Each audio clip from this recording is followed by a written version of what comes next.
June 4న victory ప్యారెడ్లో జరిగిన తొక్కిసలాట మనందరికీ తెలుసు. అందులో 11 మంది ప్రాణాలు కోల్పోయారు. దాదాపుగా 50 మందికి పైగా గాయాల పాలయ్యారు. క్రికెటర్లను చూడడానికి కానీ, ఆ విజయోత్సవ ర్యాలీని చూడడానికి కానీ వాళ్ళందరూ అక్కడికి వచ్చి ప్రాణాలు కోల్పోయారు. మరి ఇక్కడ నిర్లక్ష్యం ఎవరిది అనే దాని గురించి మనం మాట్లాడుకుంటే పోలీసులది అని చెప్పలేము. అండ్ అదేవిధంగా ఆర్సీబీకి సంబంధించిన క్రికెటర్లు ర్యాలీ చేసినందుకు చనిపోయారు అని కూడా మనం చెప్పలేము.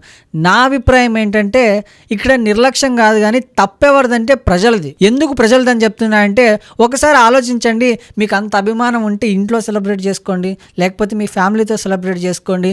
ఎందుకు కొన్ని లక్షల మంది ఉన్న ప్రజలు అక్కడ అంత విజయోత్సవ ర్యాలీ జరుగుతుందని మీకు తెలుసు, అక్కడికి వెళ్తే ప్రమాదాలు జరుగుతాయని మీకు తెలుసు, కాలు తొక్కడమో, కింద పడ్డమో, కాళ్ళు ఇరగడం, చేతులు ఇరగడం ఏదో ఒకటి జరుగుతుందని ఇన్సిడెంట్ మీకు తెలుసు.